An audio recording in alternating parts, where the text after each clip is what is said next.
ब्रह्ममयी जय भाग्येश्वरी नाद ब्रह्ममयी जय भाग्येश्वरी शरणमते गच्छामः।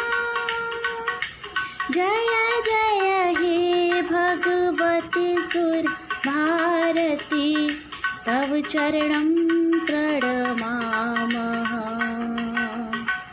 त्वमसि शरण्या त्रिभुवनधन्या त्वमसि शरण्या त्रिभुवनधन्या सुरमुनिवन्दितचरणा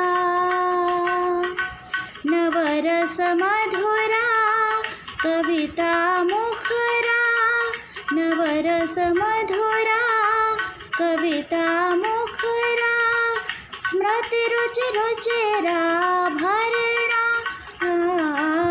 जय जय हे भगवती सुरभारती तव चरणं प्रणमामः।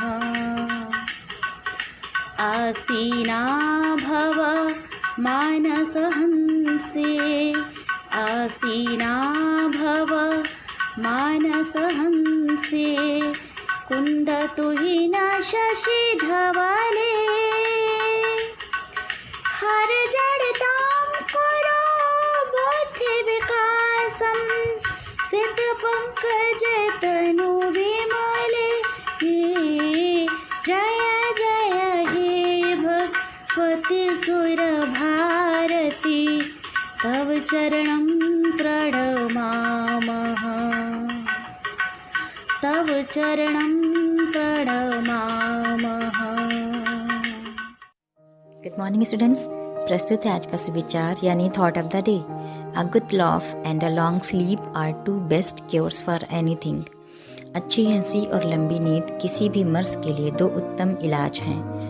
अर्थात प्रसन्नता और चेहरे की मुस्कुराहट हमारी सारी परेशानियों को कम कर देती है और पूरी नींद हमारे मस्तिष्क व शारीरिक स्वास्थ्य दोनों के लिए रामबाण की तरह काम करता है।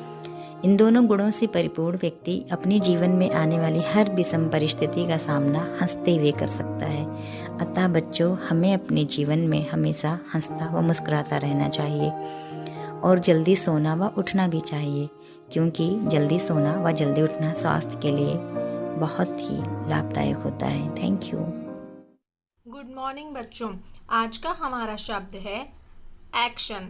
ACTION action. एक्शन का अर्थ होता है कार्यवाही। कार्यवाही शब्द का प्रयोग उन वाक्यों में किया जाता है जहां पर कार्य के रूप में निर्धारित प्रक्रिया का अनुसरण करने का उल्लेख हो।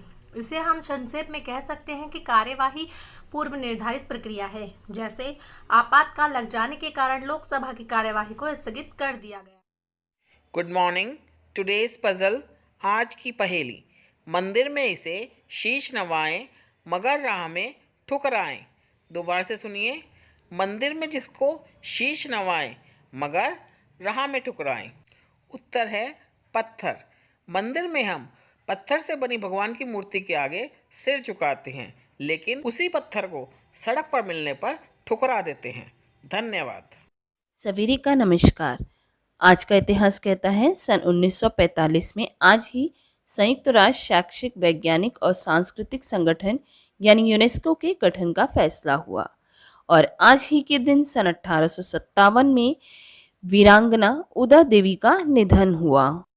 उदा देवी एक भारतीय स्वतंत्रता सेनानी थी जिन्होंने 1857 के प्रथम भारतीय स्वतंत्रता संग्राम के दौरान भारतीय सिपाहियों की ओर से युद्ध में भाग लिया था। धन्यवाद। सुप्रभात। आज के विशेष में हम जानेंगे अंतर्राष्ट्रीय सहिष्णुता दिवस के बारे में। प्रतिवर्ष 16 नवंबर को मनाए जाने वाले इस दिवस का उद्देश्य विश्व में सौहार्द, शांति तथा सामंजस्य कायम करने तथा लोगों को सहनशील बनने के लिए जागरूक बनाना है। यह दिन लोगों को वैश्विक सहिष्णुता का महत्व और असहिष्णुता के दुष्प्रभाव बताता है। इस दिन दुनिया भर में अन्याय, पक्षपातपूर्ण भेदभाव और अत्याचार तथा समाज पर उनके दुष्प्रभावों पर वाद विवाद तथा चर्चाएं आयोजित की जाती हैं। धन्यवाद। सवेरे का नमस्कार। वक्त है प्रश्नोत्तरी का और पहला प्रश्न है, भारत की सबसे बड़ी झील कौन सी है? और इसका उत्तर है वुलर झील, जो कि कश्मीर में है। यह झील 70 किलोमीटर तक लंबी है और 30 किलोमीटर तक चौड़ी है। इस झील का क्षेत्रफल 1165 किलोमीटर स्क्वायर है। प्रश्न 2, भारत में सबसे बड़ी मीठे पानी की झील कौन सी है? और ये भी है वुलर झील। प्रश्न नंबर 3, सबसे बड़े खारे पानी की झील भारत में कौन सी है? इसका उत्तर है चिल्का झील, जो कि उड़ीसा में है। प्रश्न नंबर 4, भारत में सबसे ऊंची झील कौन सी है? इसका नाम है चोलामू झील, जो कि सिक्किम में है। और आज का आखिरी प्रश्न है, भारत में सबसे बड़ी कृत्रिम झील कौन सी है? और इसका उत्तर है गोविंद सागर, जो कि पंजाब में है। धन्यवाद। सुप्रभात बच्चों, आज मैं लाई हूँ आपके लिए पहेली, तो ध्यान से सुनना। यह धनुष है सबको भाता, मगर लड़ने में काम ना आता। नहीं समझे? फिर से सुनो। यह धनुष है सबको भाता, मगर लड़ने में काम ना आता। सोचो सोचो, ध्यान से सोचो। अरे वाह, बिल्कुल सही सोचा आपने, इंद्रधनुष। धन्यवाद। नमस्कार। आज की कहानी का शीर्षक है मैले कपड़े। एक दिन की बात है, एक मास्टर जी अपने एक अनुयायी के साथ प्रातःकाल सैर कर रहे थे कि अचानक ही एक व्यक्ति उनके पास आया और उन्हें भला बुरा कहने लगा। उसने पहले मास्टर के लिए बहुत से अशब्द कहे, पर उसके बावजूद भी मास्टर जी मुस्कुराते रहे और चलते रहे। मास्टर को ऐसा करता देख वह व्यक्ति और भी क्रोधित हो गया और उनके पूर्वजों तक को अपमानित करने लगा। पर इसके बावजूद मास्टर मुस्कुराते हुए आगे बढ़ते रहे। मास्टर पर अपनी बातों का कोई असर ना होते हुए देखकर अंततः वह व्यक्ति निराश हो गया और उनके रास्ते से हट गया। उस व्यक्ति के जाते ही मास्टर जी के अनुयायी ने आश्चर्य से पूछा, मास्टर जी, आपने भला उस दुष्ट की बातों का जवाब क्यों नहीं दिया? और तो और आप मुस्कुराते रहे, क्या आपको उसकी बातों से कोई कष्ट नहीं पहुंचा? मास्टर जी कुछ भी नहीं बोले और उसे अपने पीछे आने का इशारा दिया। कुछ देर चलने के बाद वे मास्टर जी के कक्ष तक पहुंच गए। मास्टर जी बोले, तुम यहीं रुको, मैं अंदर से अभी आया। मास्टर जी कुछ देर बाद एक मैले कपड़े को लेकर बाहर आए और उसे अनुयायी को थमाते हुए बोले, लो, अपने कपड़े उतारकर इन्हें धारण कर लो, पहन लो। कपड़ों से अजीब सी दुर्गंध आ रही थी और अनुयायी ने उन्हें हाथ में लेते ही दूर फेंक दिया। मास्टर जी बोले, क्या हुआ? तुम इन मैले कपड़ों को नहीं ग्रहण कर सकते हो ना? ठीक इसी तरह मैं भी उस व्यक्ति के द्वारा फेंके हुए शब्दों को ग्रहण नहीं कर सकता। इतना याद रखो कि यदि तुम किसी के बिना मतलब भला बुरा कहने पर स्वयं भी क्रोधित हो जाते हो, तो इसका अर्थ है कि तुम अपने साफ सुथरे वस्त्रों की जगह उसके फेंके फटे पुराने मैले कपड़ों को धारण कर रहे हो। इस कहानी से हमें यही सीखने को मिलता है कि हमारे विचारों से ही हमें नई ऊर्जा, नई शक्ति, नई भावना का ग्रहण करना चाहिए। आज के लिए इतना ही। धन्यवाद। नमस्कार।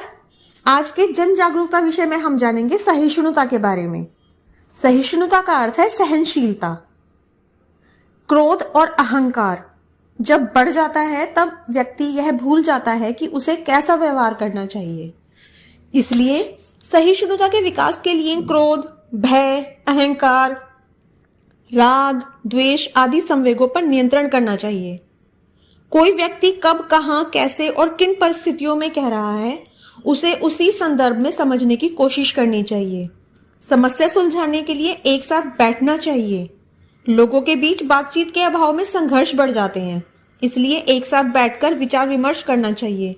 एक दूसरे को समझने का प्रयास भी करना चाहिए। सहिष्णुता का मतलब है हर वह अधिकार जिसे आप अपने लिए पाना चाहते हैं वह दूसरों को भी मिले। सहिष्णु व्यक्ति को सभी पसंद करते हैं और असहिष्णु को कोई पसंद नहीं करता। सहिष्णु बनना कठिन जरूर है, पर असंभव बिल्कुल भी नहीं। हमें कोई भी विपरीत परिस्थिति आने पर सहिष्णुता का परिचय देना चाहिए। धन्यवाद।